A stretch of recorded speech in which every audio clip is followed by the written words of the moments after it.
കിട്ടിയല്ലോ, സമാധാനമായല്ലോ. ലാലേട്ടൻ ഫാൻസിന് സമാധാനമായല്ലോ. ഇയാൾക്ക് ഈ പണി, ഈ പ്രായത്തിൽ ഈ പണി, ഇതിന്റെ വല്ല കാര്യമുണ്ടോ എന്ന് പണ്ട് ചോദിച്ചതിന് ഇപ്പൊ ഇത് അறம் പറ്റിയ പോലെ ആവരുത് എന്ന് ഞാൻ ജസ്റ്റ് ആ ട്രെയിലറിൽ ഒന്ന് പറഞ്ഞു പോയി. ട്രെയിലറിന്റെ ആ ഒപ്പീനിയനിൽ ഞാൻ ലാലേട്ടൻ ഫാനാണ്. പക്ഷെ ലാലേട്ടൻ ചെയ്യേണ്ട പണി ലാലേട്ടൻ ചെയ്യണം. ലാലേട്ടന്റെ പണി എന്ന് പറഞ്ഞാൽ അഭിനയിക്കുക, ഡയലോഗ് ഡെലിവറി, മറ്റേ സ്റ്റൈല്, സ്വാഗ്, ഇതൊക്കെയാണ് ലാലേട്ടന്റെ പണി. ഡയറക്ഷൻ, സ്ക്രീൻ പ്ലേ, മറ്റേ എന്താ പറയുന്നത്, ഡയലോഗ്, എഴുത്ത് എന്ന് പറയുന്നത്, അതിന്റെ കൺസെപ്റ്റ് എന്ന് പറയുന്നത്, അത് വേറെ പിള്ളേർക്ക് വിട്ടുകൊടുക്കണം. അല്ലാതെ എല്ലാം ഞാൻ തന്നെ ചെയ്യും എന്ന് പറയുന്ന ആ ഒരു സംഭവം ഉണ്ടല്ലോ, അത് ചുമ്മാ ഒരു ജസ്റ്റ് ഫോർ ഫണ്ണിന് വേണേ ചെയ്യാം. പിന്നെ അത് ജസ്റ്റ് ഫോർ ഫണ്ണായിട്ട് വേണേ പോയി കാണാം. ഏത് ഡൈനോസറിനെ കൊണ്ട് അഭിനയിപ്പിച്ചാലും തിരക്കഥ എന്ന് പറയുന്ന സംഭവം, കഥ എന്ന് പറയുന്ന സംഭവം ശരിയല്ലെങ്കിൽ അത് വളിപ്പായിരിക്കും, അത് പൊളിയായിരിക്കും എന്നുള്ളത് മനസ്സിലാക്കി തന്ന ഒരു സിനിമയാണ്, വൺ മോർ സിനിമയാണ് ബറോസ്. എന്താ ചെയ്യാ അല്ലേ മോനെ? ബറോസ്, ബറോഷ് 3Dയും 4Dയും 5Dയും കൊച്ചുകുട്ടികളെ ടാർഗറ്റ് ചെയ്ത് കഴിഞ്ഞാൽ കൊച്ചുകുട്ടികൾക്ക് തിയേറ്ററിൽ ഒറ്റയ്ക്ക് വരാൻ പറ്റില്ല. മനസ്സിലായോ? മനസ്സിലാക്കി കളഞ്ഞല്ലോ സാറേ. എന്റെ പൊന്നെ, ബറോസിന്റെ ട്രെയിലർ ഇറങ്ങിയപ്പോൾ ഞാൻ പറഞ്ഞായിരുന്നു, ഇത് കണ്ടിട്ട് ഒരു വളിപ്പാവുന്ന ലക്ഷണമുണ്ട് എന്ന്. അയ്യോ, എന്തിനാ ലാലേട്ടാ? എന്താണ് ലാലേട്ടാ ഇത്? അന്നേരം ഞാൻ ട്രെയിലറിന് ഒരു ഒപ്പീനിയൻ പറഞ്ഞപ്പോ കുറെ എണ്ണം വന്ന് അവിടെ വാണങ്ങള്, നീ പോടാ, നീ ഊളെ, നീ മൈരെ, നീ അവനെ, നീ ഇവനെ എന്നൊക്കെ പറഞ്ഞോണ്ട്. എന്താണ് ഇത്? കിട്ടിയല്ലോ, സമാധാനമായല്ലോ. ലാലേട്ടൻ ഫാൻസിന് സമാധാനമായല്ലോ. ഇയാൾക്ക് ഈ പണി, ഈ പ്രായത്തിൽ ഈ പണി, ഇതിന്റെ വല്ല കാര്യമുണ്ടോ എന്ന് പണ്ട് ചോദിച്ചതിന് ഇപ്പൊ ഇത് അறம் പറ്റിയ പോലെ ആവരുത് എന്ന് ഞാൻ ജസ്റ്റ് ആ ട്രെയിലറിൽ ഒന്ന് പറഞ്ഞു പോയി. ട്രെയിലറിന്റെ ആ ഒപ്പീനിയനിൽ നീ കളിയാക്കുവാണോടാ ലാലേട്ടനെ? ലാലേട്ടൻ പണ്ട് പറഞ്ഞ ഒരു കാര്യം പറഞ്ഞു എന്ന് ശ്രീനിവാസൻ സാർ പറഞ്ഞു. ശ്രീനിവാസൻ, ലാലേട്ടൻ സാർ ഇങ്ങനെ ഒരുമിച്ച് ട്രാവൽ ചെയ്ത ആൾക്കാരാണ്. ഇങ്ങനെ ട്രാവൽ ചെയ്തവരല്ല, ഇങ്ങനെ ട്രാവൽ ചെയ്തവരാണ്. ഇങ്ങനെ ട്രാവൽ ചെയ്ത ആൾക്കാർ, അതിലൊരാൾ വന്നിട്ട് പബ്ലിക്കായിട്ട് ഒരു ഒപ്പീനിയൻ പറയുമ്പോൾ നമ്മൾ റിയാക്ട് ചെയ്യുന്നു, അത്രേ ഉള്ളൂ. ഇപ്പൊ ഇതിനകത്ത് എനിക്ക് ലാലേട്ടൻ്റെ അടുത്ത് പേഴ്സണലായിട്ട് എനിക്ക് പുള്ളിയുടെ അടുത്ത് ഒരു വെഞ്ചൻസും ഒരു കാര്യവും ഇല്ല. അതിപ്പോ അറിയാമല്ലോ എന്റെ സ്ഥിതിയും.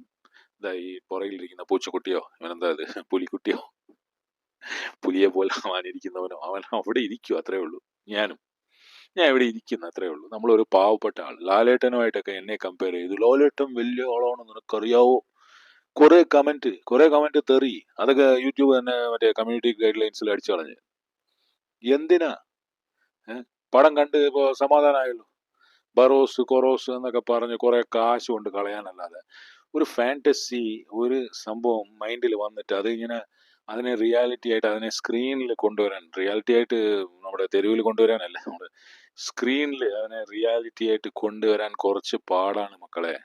അതാണ് ഈ ഡയറക്ടേഴ്സ്. ഇപ്പൊ നമ്മളെ പൃഥ്വിരാജ് ചെയ്ത പടം ലൂസിഫർ, അതിന്റെ റൈറ്റർ, ഇങ്ങനെ പല ആൾക്കാരുണ്ട് ഇതിന്റെ പുറകില്. അല്ലാതെ ലാലേട്ടൻ എന്ന് പറയുന്ന ഒരു ഫിഗർ മാത്രമല്ല.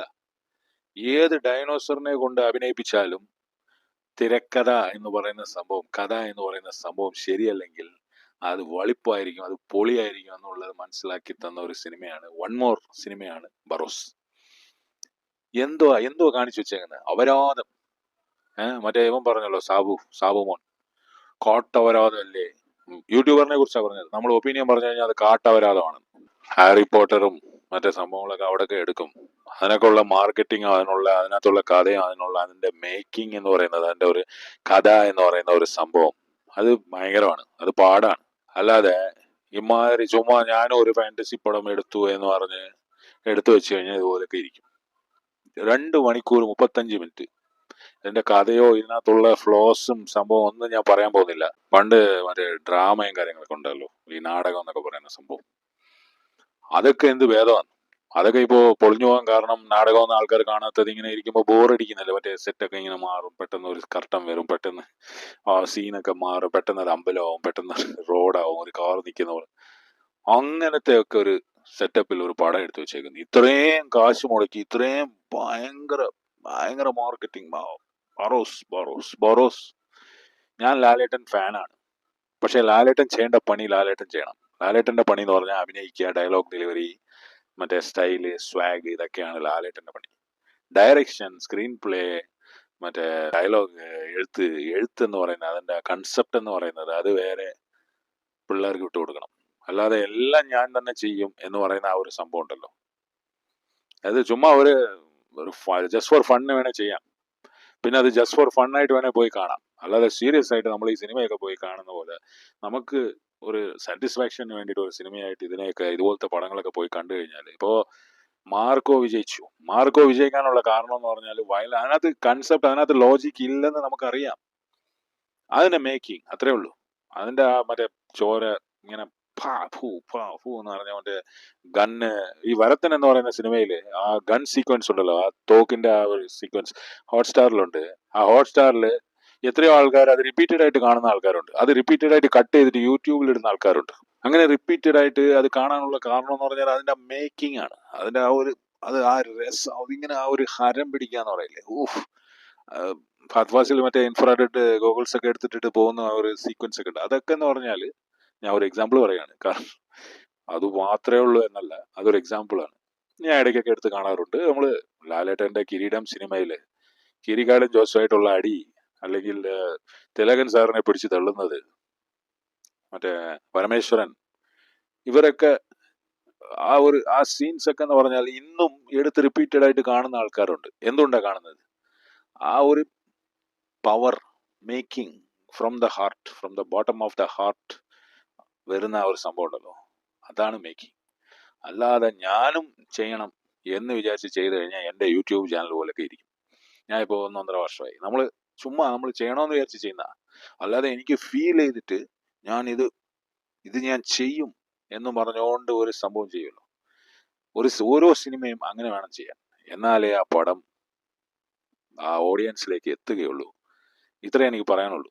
ബറോസ് എന്ന് പറയുന്ന സിനിമ, അല്ലെങ്കിൽ